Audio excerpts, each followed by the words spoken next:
Come on in, everybody. Hospice Nurse Julie here. I've been trying to schedule a live, but I don't know how to do it. So I have to figure that out. And then once I figure that out, I'll be able to schedule lives. But I am Hospice Nurse Julie. In case you don't know, I am dressed up a little bit because I was making videos earlier today.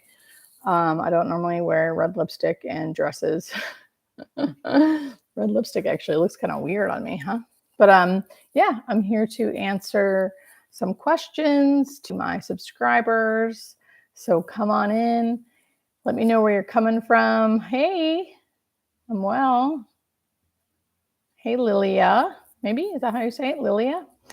Happy to ask and answer some death and dying questions, hospice questions, and then I will be recording this, so I'll post it later on my YouTube if you miss it. Please tell us if you think there is consciousness after death. I do think there is consciousness after death. I never push my opinion because that's not exactly my purpose. My purpose is to educate about the death and dying process biologically.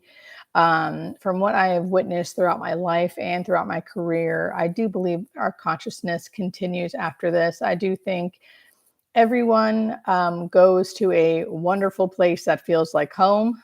And that's all I know. I know enough to know that I don't really know, right? But that's my opinion. Welcome, everybody. So nice to see everybody.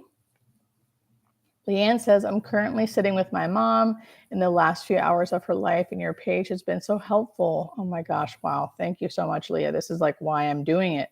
Thank you for being here. Thank you for being a part of our community. And I'm glad you spoke up. Hey, Maggie Brown, my bestie from Germany. What's up, girl? Hi, Julie. My real name is Larry.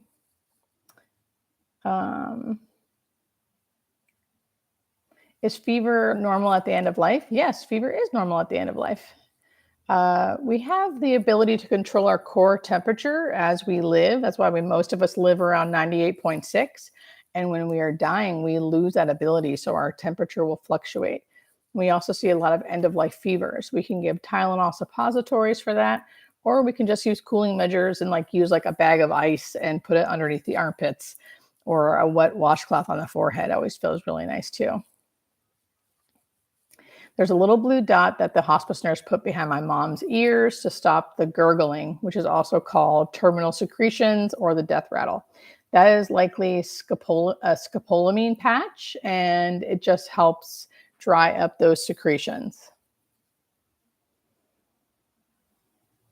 Thank you, everybody.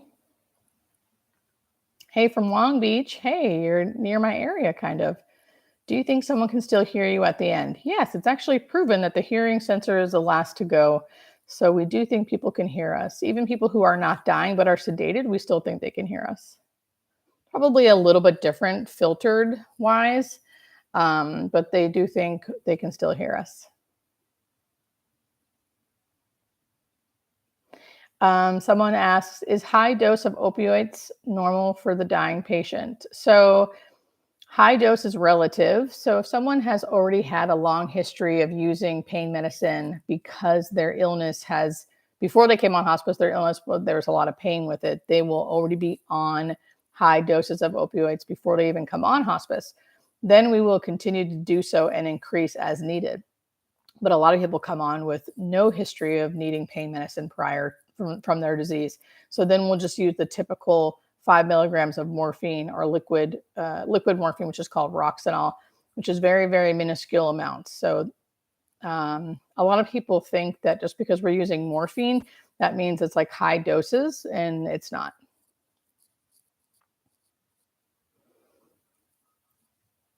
From New York. Thanks, everybody.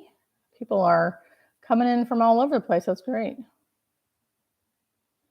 Did my parents hear me at the end of their life? It's really hard to know for sure, but we do think hearing is the last thing to go, even if they are not responding to us.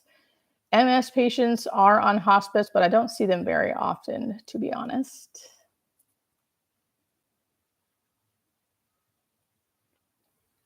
I'm just reading the questions here. You guys have great questions. Have you witnessed someone seeing deceased loved ones before their death and them being overwhelmed by it, like happy crying tears?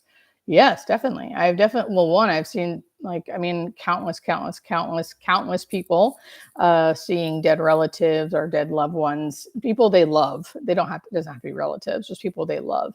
And they've definitely had all types of, it's always warm welcomes, crying or happy or laughing, some form of joy.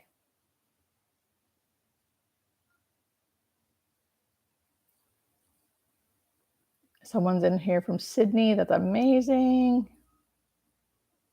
Thank you, everybody.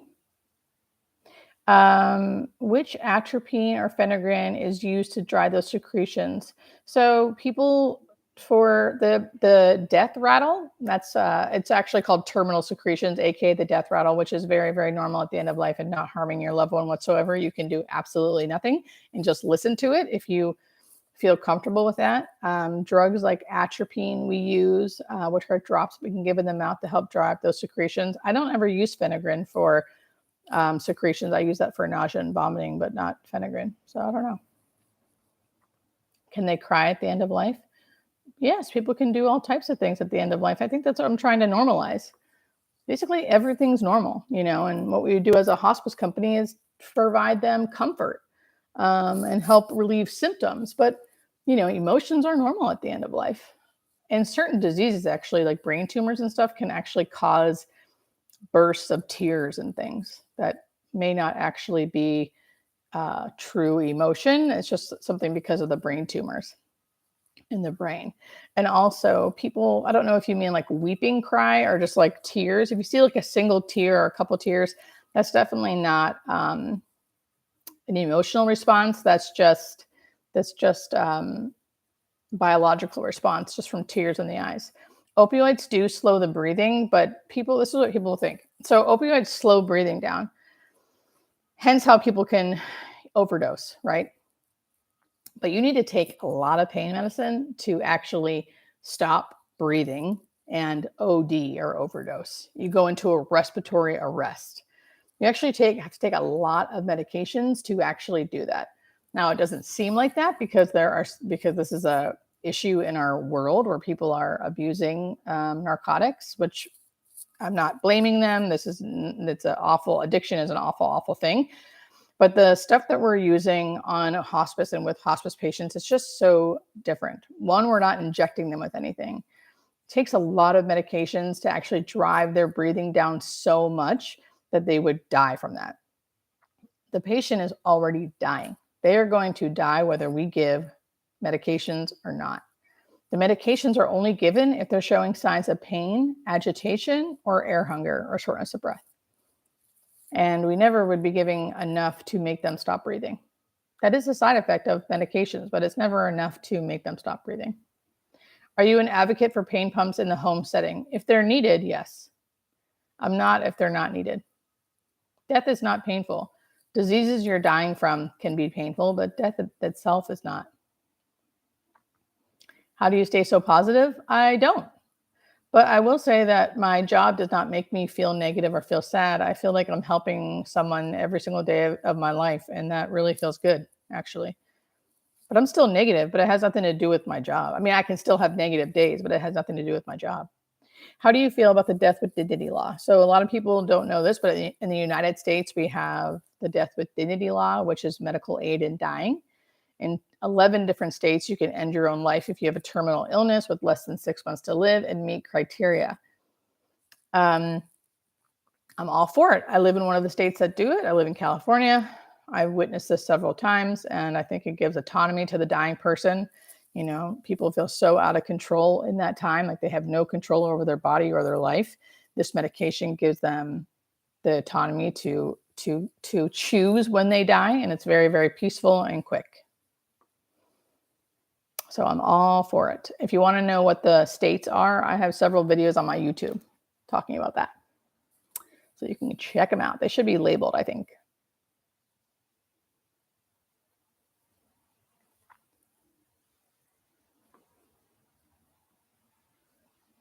Welcome, everybody, by the way. I'm Hospice Nurse Julie, in case you don't know. I'm just checking out, leafing through the questions. I'll be on here for like the next 30 minutes. I'll probably It's 1:30 here in California, so I'm just looking through the chat to see. I'm sure I've missed some questions. Thank you all for joining, and I will be recording this and posting it on my page.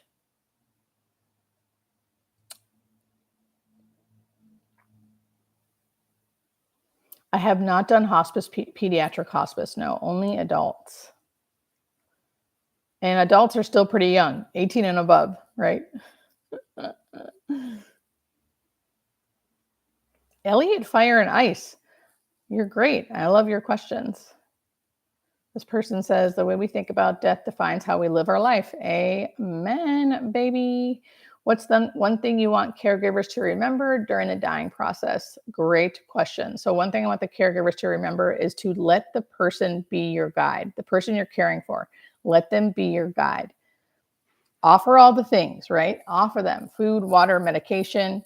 Offer them, do you want to go outside? What do you want to do today? But if they don't want to do things, if they want to sleep, if they don't want to eat, if they don't want to drink, if they don't want to take medications, don't force them.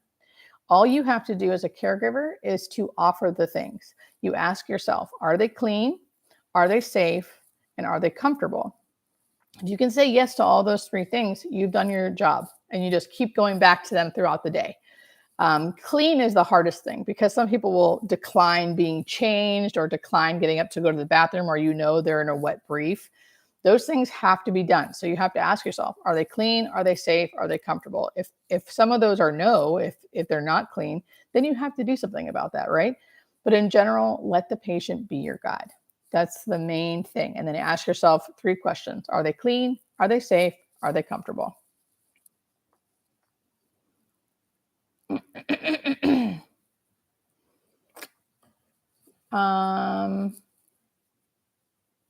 Let's see. Any paranormal experiences? I've had a few, yes. All good ones. So one was, I'm sure a lot of you guys have probably heard this story before, but I've had what I've now been told is called a shared death experience. It's when a patient of mine who was dying, basically they came to me in my head and told me what it was like to die and showed me through feelings. And it was amazing, by the way. I didn't know any of that was happening. It was just sort of like I was feeling it all, and I was like crying, and it was beautiful and wonderful. And his voice was in my head telling me like he couldn't believe how great it was. And then I got a text, like after 30 seconds of that, I got a text from the nurse who was inside the home, and she said so-and-so had just died. And I was thinking like, I think I knew that already because he was just showing me what it was like. So I sat on that for many years and didn't tell many people. If Maggie's still on here, she probably knew that story. I think I told her, my other friend Jenny, because I was more confused by it. And then I started opening up and sharing about it on social media. And I've heard that that's actually a thing, and it's called shared death experiences. And that's a big one. I've had other things happen to me too, not really with work, but that was a big one from work. Let's see what else. Any advice on how to deal with family members who are not ready to accept the reality of a loved one dying? It's a tough one. Initially, my initial response to that is always meet them where they're at. Meet them where they're at. Give them like full attention and really listen to them if they're willing to talk about it, right? Everyone is different. So some people I will push a little bit and try to educate or try to understand what their fear really is. Are they afraid that they're going to kill their loved one if they give medication? Are they afraid if they talk about it, it's going to make their death be like quicker? Like I'll try to, like, if they're open, I can tell they're at least open. I will try to understand their fears, so I can help. There's a lot of misconceptions out there, right? So their number one goal, I usually will say, I know your number one goal is to make sure your loved one doesn't suffer. Right. And they're always like, yes. And then I will say, well, this to me is the best way you can do that, is have them be on hospice, because they've already tried all the other things, right? Usually they've already tried all the stuff. And there's actually a doctor telling you there's no more you can do. So whether they live or die, we don't know. But while they're here, I think hospice is the best option for you to keep them comfortable, which is what you want. You don't want them to suffer. So we start there. And then as time goes on, hopefully we build some trust and they can start asking you questions.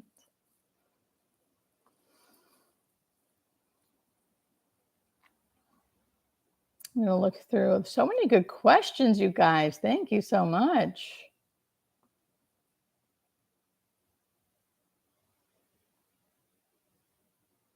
Oh, okay, Maxie, I'm going to read this out loud because I want to reassure you. So, my daughter passed a year ago. A few days before she died, she quit eating. Um, Once in a few days, she said she was hungry. I felt so tired. I did not feed her. I feel so guilty. So just so you know, so one, I feel like let's just normalize all of these feelings because it'll be normal for you to feel that. I feel like you would feel guilty even if that didn't happen. Like guilt and shame for some reason are like big in grief, and so is relief. Like you feel relief, and then you feel guilt and shame for feeling relief. So um, one, a dying body, and that's what people are like, their consciousness is in a dying body. Dying bodies are not really hungry. They don't need nutrition. So be reassured that they're no one is like starving to death. That is for sure. And I just want to reassure you that it's very normal for you to feel those things and to be too tired to do something. It's all very normal. And I would highly suggest anybody who's having difficulty with grieving, one, it's so normal, and finding a support group of other people who are going through what you're going through, even though everyone resists that so hard because no one wants to be in a group for some reason. And I kind of get it. I'd be the same way. But I do think meeting other people who have been through what you have been through and who will say the same things you're saying will help you, because there are for sure other people who have been through that same experience, for sure.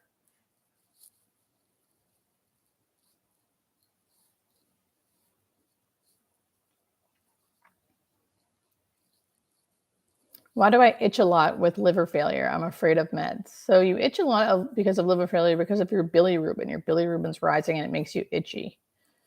I wouldn't be afraid of your meds. Your meds are going to make you feel better, most likely. I would say at least try them and see what happens. Any advice on how someone with medical training can volunteer to help those dying? Your videos inspire me to pay it forward, especially. Yeah, Pamela, I would Google your hospice. If you have time, I would Google your hospice companies around you, see how they utilize their volunteers, and then start their volunteer program. Volunteers are always needed in hospice. Always, always, always.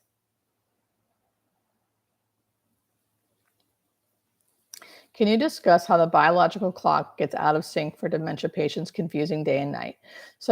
So many things get out of sync with dementia patients. Dementia is such a difficult disease. So they start having a lot of sleeping issues, like this person said. Like they'll be sleeping during the day, awake and agitated at night. There's a thing called sundowners where they get more agitated as the sun goes down. Um, and there's just that's the one disease where they actually can see things where it may be delusions or paranoid versus the true visioning, like we talk about at the end of life, people seeing dead relatives. I'd say people with dementia can still have visioning, but if they're ever agitated with the visioning, I wouldn't call it visioning. I would call it probably delusions. And really, there are it's just hard to manage. So there are medications we can give to help manage the agitation, um, but also, keeping them destimulated, really focusing on trying to keep the circadian rhythm normalized so they can try to sleep during the day. Be awake during the day and sleep at night. But there's not a real easy answer, unfortunately, Tim. Like to me, I haven't found an easy answer for managing dementia patients. It's just hard. And I think a lot of times we just need to talk about it so we can all normalize that it's hard. So people who are caring for their loved ones are not thinking like, do I just suck at this? Am I just really bad at this and I can't do it? No, that's not the case. It's just really hard. And sometimes it takes a long time to get medications managed. It just takes a long time for medications to get managed and actually work. So that's all I can really say. There's not really a quick answer. It's just one of those hard diseases where it takes time to get things managed, like get symptoms under control. And then once you do, something new can pop up sometimes. So it just depends. And I'm sure you'll see too, People with dementia have good and bad days, just depending. Can hospice organizations educate and coordinate the MAID process? So the MAID process is medical aid in dying. I don't know. I know my agency, we do not provide the medication. They have to come off hospice to get the medication and then come back on hospice when they want to take the medication. So it's usually from an outside place, but that could be different in other places. The reason why I say that is because hospice is federally funded by Medicare. So I don't think hospice companies would get paid by Medicare for that medication because it's not a federal thing. It's state by state. So I think they would have the person come off hospice so then they can get the medication and have their insurance pay for it and then come back on hospice.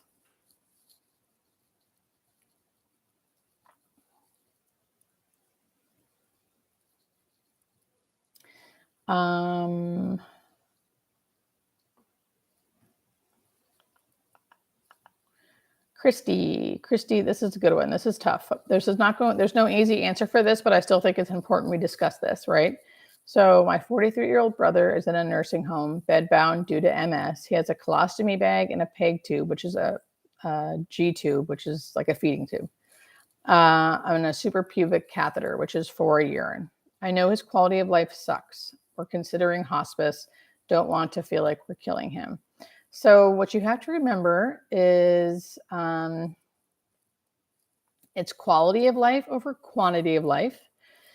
You have to think about what you think he would, and this is all like easy for me to say, right? But like you have to think about what he would want, and if it's quality over quantity. And hospice does not kill people, right? Hospice does not kill people. Hospice allows people to be comfortable until the disease they're dying from has them die, right? And a lot of times when the body is truly dying and not functioning well, it will start shutting down. So it's not you who's killing him, and it's not hospice who's killing him. It is the disease. And if he said to you at some time in his life, he prefers quality of life over quantity of life, then you are doing him a service and you're respecting what he wants. By carrying it on in this life that he wouldn't have wanted, which I don't know, only you know that, then I feel like that's actually doing him a disservice. I think in general, not just with you, Christy, but in general, I'm just using this as an example.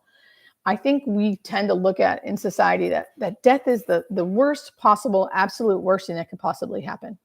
And I just don't think that's true. And I really think we need to start having hard conversations about what life means to us. And is death the worst possible outcome? To me, suffering is far worse. To me, poor quality of life is far worse. Now that's to me, right? Not everyone would think that. I'm not going to push my views on people, but I think we don't have that talk enough. We just automatically assume everyone thinks death is the worst thing. And I just don't think that. And the reason why I'm able to even have this conversation is because I'm around it all the time and I see it all the time. So that's my 2 cents. It's not easy. But it's important to have these conversations, and it's important to say all your fears. Like Christy, to me, you're way ahead of the game already because you even wrote that out. You even said that out loud. Most people wouldn't even say that out loud because they're too afraid to say their real fears, which is like, I feel like I'm killing him. That's a really hard thing to say. So the fact that you were even able to say that is like slow clap for Christy over here, and basically you just have to get together with your family and think about what he would really want. And if you don't have anybody else, then you get together with your own heart and think about what he'd really want. And if he can he talk and stuff, then ask him what he wants. Actually, Christy, that's a great question. Is your brother talking and stuff and saying what he wants?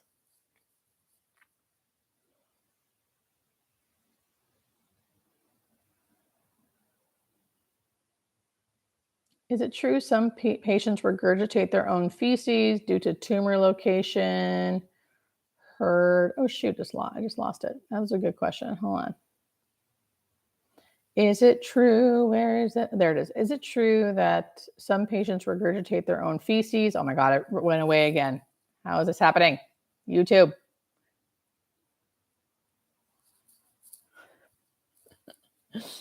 There we go. Okay, so is it true people regurgitate their own feces due to tumor location? I heard from a gal who's lobbying for death. Okay, so yes, there are some times when you could, I mean, this would be very, you would never, this is few and far between, but people can regurgitate, throw up, or even aspirate, which means they throw up and then it goes into their lungs, their own feces, poop. Why? Usually because they have some kind of colon cancer or gastric cancer, stomach cancer, and there's tumors in places that block stuff going through to be eliminated. Or they could be so bound up, they could be so constipated, and there could be so much poop stored in their body that eventually it comes out the other way. And it's not fun, right? For lack of better word. But like that's like worst case scenario. Does that stuff happen? Yes, but that's because we don't always do a good job at managing symptoms. And sometimes there's nothing to do, right? That's what she's saying. So there's someone who's lobbying for the death with dignity law to be everywhere in the United States because every once in a while there's a type of cancer or the tumor placement wherever things are that the symptoms of this person while they are dying or in the process of dying are just so out of control. It's torture for this person. Why can't that person have a medication to end their own life so they don't have to do things like regurgitate their own stool or aspirate on their stool, right? This is like kind of graphic and gross content, but also it's real. And it's something we should all ponder when we say, when we say stuff like people like that shouldn't be allowed. These are perfect examples of like where that should be allowed. And for someone like that, I would say they should do palliative sedation where they just put them to sleep basically until they die.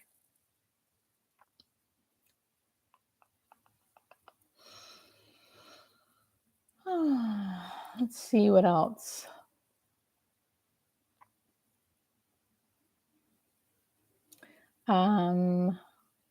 Okay, as a cancer, I hope you're still here, Icon. As a lung cancer patient, should I fear dying? The inability to breathe just scares me. So in general, I like to like normalize this idea of like fearing dying. One, I think it's really normal for all of us to fear death. It's the unknown. If I got diagnosed with something terminal tomorrow, I would have all the emotions. I would be angry. I would have fear. I would have anxiety. I'd have sadness, all the stuff. And I'm like doing this for a living. So one, it's really normal to fear that. And I think it's really important we like say that out loud that we're afraid or even like we don't want to die, whatever. I think we should just say all the things because that helps us not resist and it usually makes us feel a little better. So that's one. And two, hospice is really great at managing shortness of breath with lung cancer. Some people have it bad, some people don't. It just depends on the person. So it might not be like as bad as you think. Like when I think of lung cancer, I don't think like, oh my God, that's an awful death. Not at all. And there's so many things we can do to manage the shortness of breath.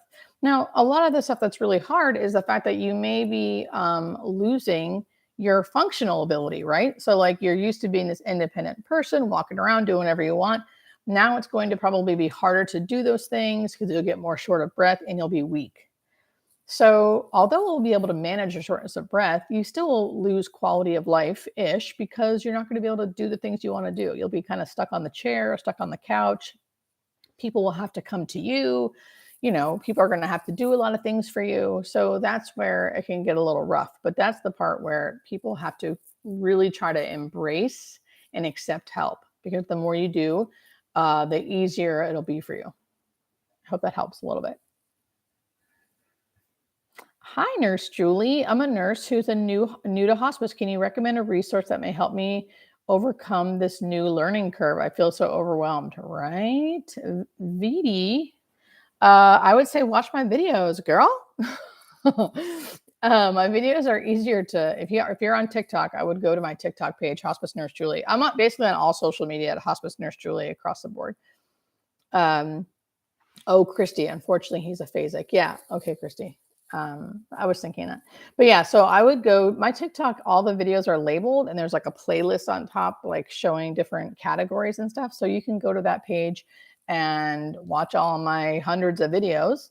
You can also Google Barbara Carnes, Karnes, Barbara Carnes. I love all of her stuff, literally all of it. She's amazing. Oh, I cracked my neck. Those are my two things. Also, what you can do in real life is if your doctors are doing face-to-faces with your patients, try to go to those visits so you can hear them talk to your patients. You can learn a lot that way. And don't be afraid to ask questions, because everyone would rather you ask questions and say you don't know things than pretend and act like you should know. Don't be embarrassed. The longer I've been nursing, the more questions I ask. I always say, I don't know. I say it all the time. Oh, I don't know. And it's okay.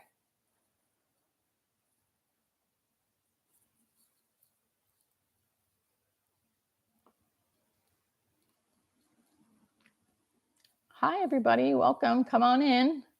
I'm just trying to look through some questions.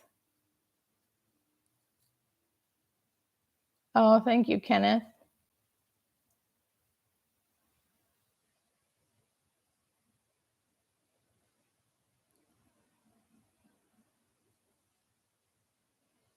Live love. No, I don't do private sessions. Not yet, anyway. So sorry. Yeah, I don't do private sessions. I'm thinking about doing classes, though. It's all in the works. A book is in the works. Classes are in the works. Q&As are in the works. I'm sure I've missed some questions here. I'm just going to keep looking. Keep on writing questions if you guys have any. If you're new to my page, I'm Hospice Nurse Julie. If you can always go back on my YouTube and check out my videos, I have a bunch there. I'm also on Instagram and TikTok and Facebook. All those videos are there too. I'm wanting to know if you stand up a lot nursing. Are there jobs out there for nursing where you can sit down a bit? You can with triage nursing probably, or administration. There's a lot of nursing jobs in administration. But in order to get those jobs, you have to be a nurse for a while, usually. Not always. Thank you, Debbie. Ooh, when looking for a hospice company, what questions do you ask? So one, you can actually go on the Medicare website and like look up hospices and like look to see, you want to make sure they're like certified by Medicare, because if they're not, that's not good. Most all of them are. The things I would ask, what's the nurse to patient ratio? Like how many patients do case managers have?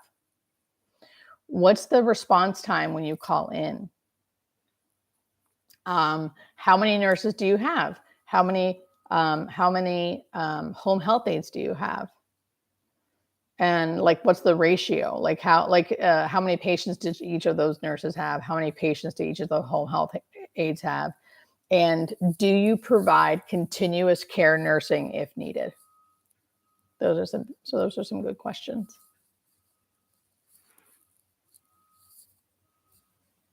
Have you ever had a patient struggle to die? That's a great question. I can't wait to answer this. Okay, so have I ever had a patient struggle to die? Here is the deal with that. We have an end of life journey. The journey may last a few days, a few months, right? But there's usually at least some time span that we had them on hospice with us. During that time, I have had spikes where people have struggled. You know, they're fine, something happens, they have an increase in pain or a restless night, spike of struggle. The nurse comes over, we adjust some meds, they go back down and they're peaceful. Then something happens, spike, struggle. Maybe struggle for a few hours till we get everything controlled, then they go back down and they're peaceful, spike, struggle. So sometimes it's peaceful. Sometimes it's struggle, peaceful, struggle, peaceful, struggle, peaceful. The whole point of a hospice team is to keep these little spikes kind of like at bay. So there's sometimes struggle, but we're usually fixing it, right? And And we try not to have them be struggling for too long. Now, if we keep doing those things and it's still like struggle, struggle, struggle, struggle, struggle, we have to think about conscious sedation, which means giving them very strong medications to basically just keep them asleep. Or we have to think about continuous care, which is 24-hour nursing. Now, continuous care is hard to start because we can't keep it there. So let's say it's like struggle, struggle, struggle, and we're doing all these things and they're still struggling. We would start continuous care, which would be nursing 24 hours a day so we could monitor. And then once they got back down here and they weren't struggling anymore, we have to take the 24-hour care nursing out. And the families are like, no, don't take them out. They just got comfortable. But because Medicare is driving it all, right? We have to. So that can be hard. But if we need to, continuous care has to be started.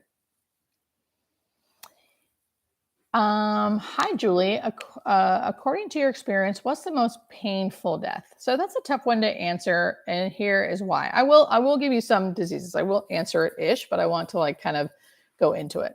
I will say people's personalities, and I'm not trying to victim blame here, but really people's personalities play into it. People can have the same disease, and one person experiences a lot of pain, and one person doesn't. Pain is relative and hard to.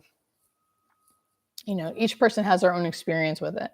Someone could be sitting here and not screaming and yelling, but saying they're 10 out of 10 pain. Some people could be sitting here screaming and yelling and saying they're in 2 out of 10 pain. It just depends on the person and their experiences. And there's a real thing called existential pain that increases your actual physical pain. So it depends. But typically bone cancer can be painful. Any kind of tumor cancer with tumors can be painful depending on where the tumor is, right? Tumor in the brain can cause headaches. Tumor in the liver can cause pain. It just depends on where the tumor is. Those are the things that stand out to me. And bone cancer as well can be painful. Okay, so terminal agitation. That's a great question. So terminal agitation is something that's really annoying and hard at the end of life. And it doesn't happen to everybody. Again, it doesn't happen to everybody. But terminal agitation is categorized as someone who is continuing, and usually how it manifests is someone continuously trying to get out of bed or continuously trying to get up. Continuously just trying, not okay, a little agitated, restless, kind of like a restless baby or something, because they're not usually lucid enough to tell you what they need. They're kind of just you can just tell they're restless, right? And so what causes it? A lot of the times we don't know. But here are the 3 things we look for. Are they having pain? Do they have to pee, but they can't, because urine retention is a thing too at the end of life. Sometimes they need a catheter.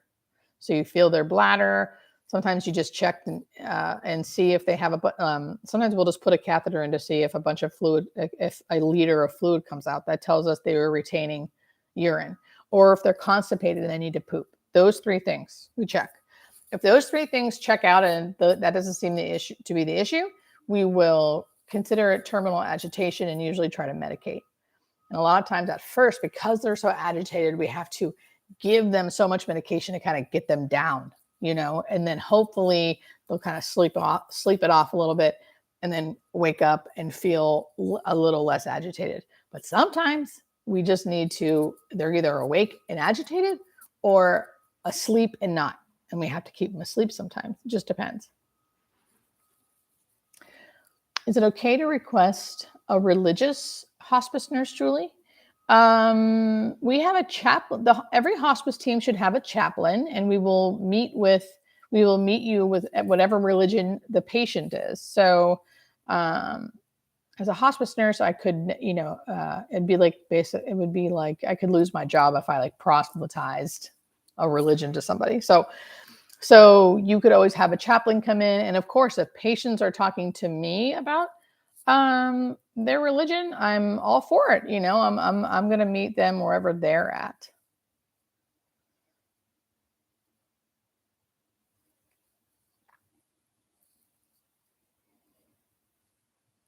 Can anyone qualify for hospice in the U.S. through Medicare? What if you don't have savings, families, friends to help? Yeah, so that's a tough one. So Medicare will only cover the hospice team stuff. Medicare will provide a lot of things with the hospice benefit, but they also will only provide what they say they will provide. And the one thing they don't provide is day-to-day care, someone to care for you in your home. So let's just say you live alone and you have no family, and you're starting to decline, but you want to stay in your home. Basically, if we don't think you can take care of yourself and you don't think you can hire like money out of your own pocket, paid caregivers to be in the home with you, we have to make you go to a facility. And if you don't have any money and stuff, then usually Medicaid will pay for it. It just depends.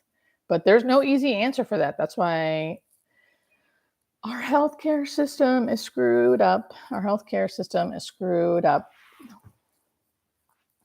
Yeah, I could go on and on. It's a whole other topic, but yeah. So there's no easy answer. We'd have to probably make you leave your house unless you could pay out of your own pocket for caregivers to be there. Thanks, Tara. Okay, you guys, it is 40 minutes. That's it for me. I'm going to leave this on my page. You can rewatch it if you want to, and I'll do this again. But thank you so much for all of the 200 of you who are here. I really appreciate it. This is all recorded, so I will post it on my page in a second here. And they can make you turn over your house payment. Yes, they can. Yes, they can. It's totally unfortunate. But anyway, you guys are the best. It was so nice meeting everybody. And feel free to watch this live again if you want to. And I'll be posting more videos soon.